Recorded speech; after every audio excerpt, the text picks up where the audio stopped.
وهاجاج maantana waxaa garoonka diyaaradaha ee magaalada Muqdisho markii ugu horeysay lagu joojiyay qof looga shakisan yahay in uu qabo xanuunka coronavirus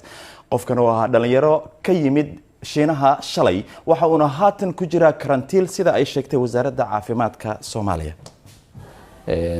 qofkaas muwaadinka Soomaaliga waa la howlgareeyay wuxuuna marayaa baaritaan caafimaad waxa la hubinayaa caafimaadkiisa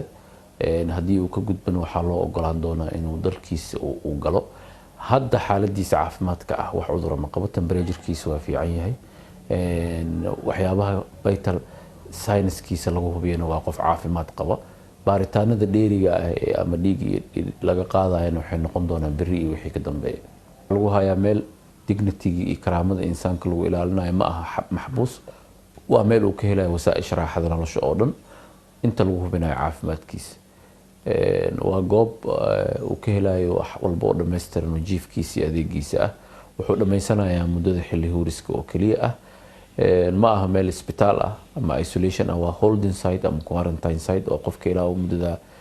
laga ilaalinayo inuu dad kale la contact gareeyo muhiimadda waxa waaye waxaa la kontroolayaa faafitaanka cudurka